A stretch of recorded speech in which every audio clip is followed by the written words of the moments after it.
Hello, how are ya? Quite well, in the fantastic kitchen of Mrs. P herself.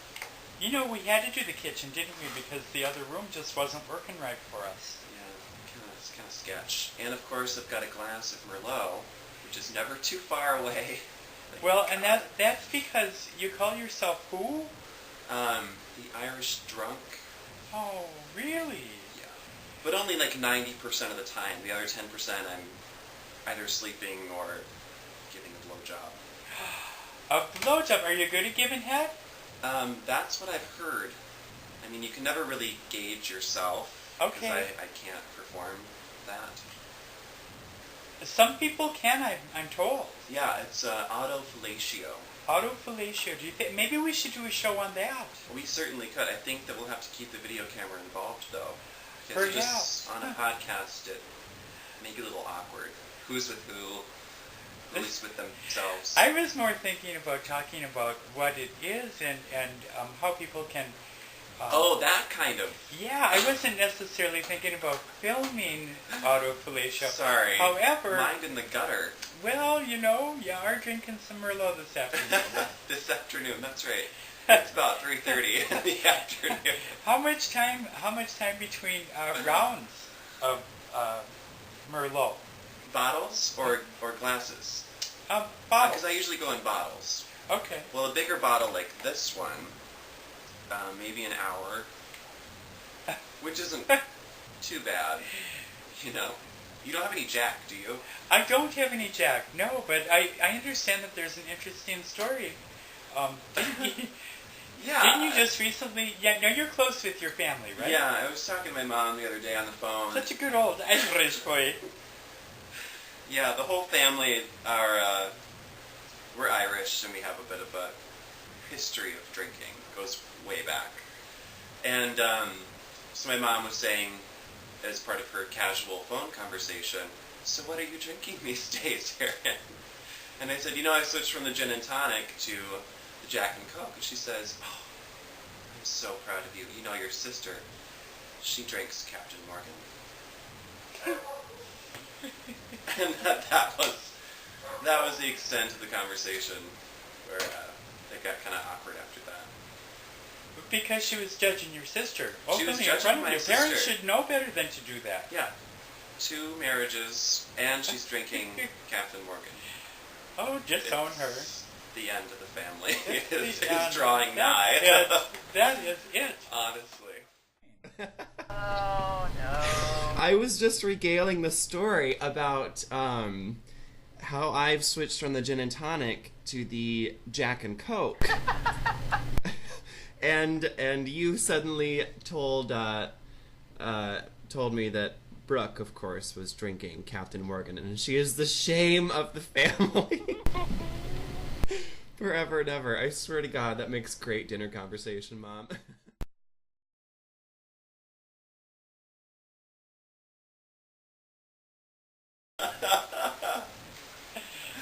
Avid drinker. I like to play golf while drinking.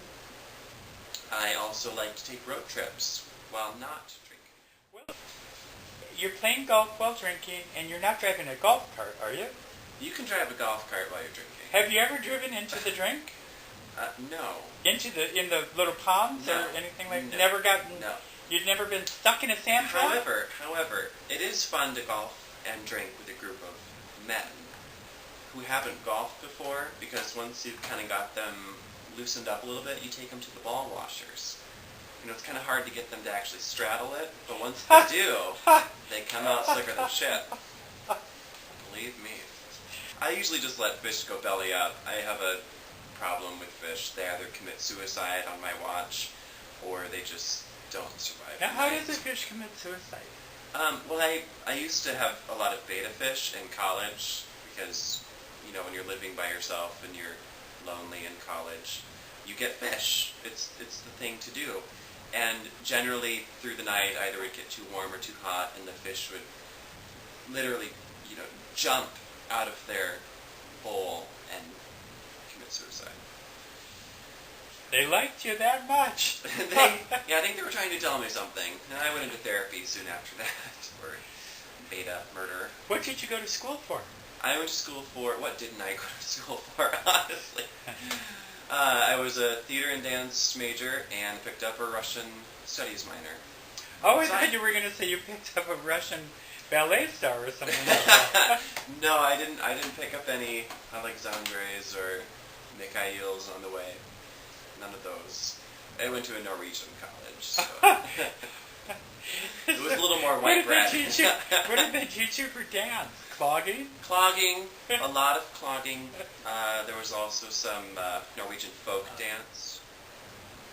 But I guess what I want them to know about me is I'm a sweetheart of the upper Midwest, and I treat everyone with kindness and respect to their face most of the time when I'm not drinking.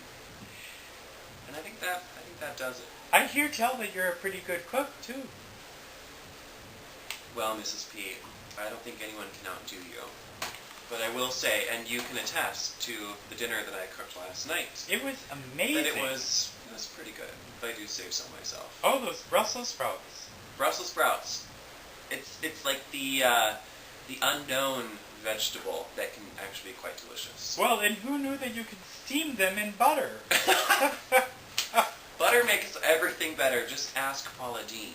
Yes. Honestly. Well, and Julia Child. And Julia Child. God rest her soul. God rest her soul.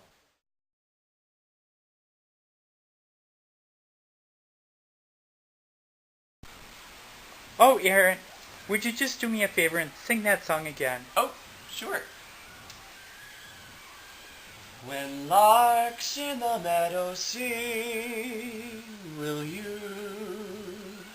When lilacs return in spring, will you?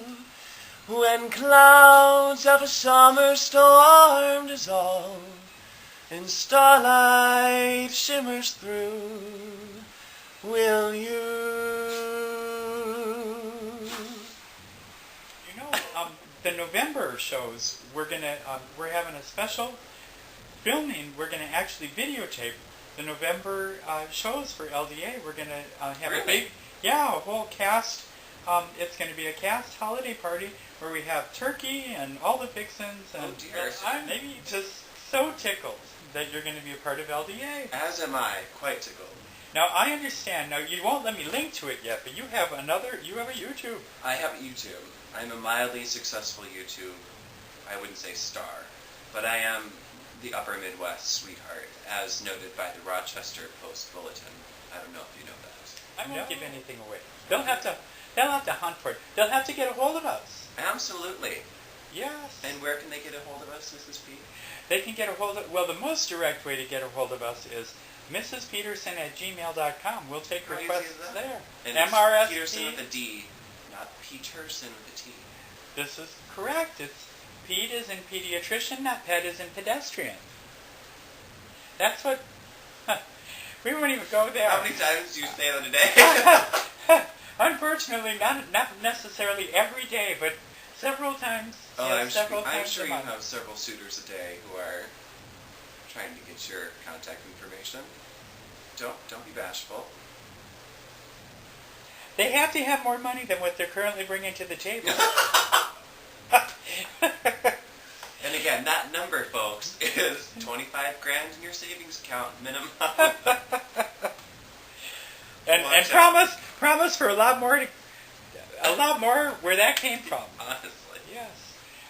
Well, Aaron, I'm so glad that you took the time to interview today. I think I'm confident in saying that when we screen this little video, we will determine that you've got good, what do they call it? Star quality. Charisma. You give good face. That's not the only good thing I give. Oh, fabulous. But again, we'll have to stay tuned. They got us blessed Find with that out. tolerance for drinking and a nice mouth. Praise him. Fabulous. Thanks again, Mrs. P. Thank and goodbye. you.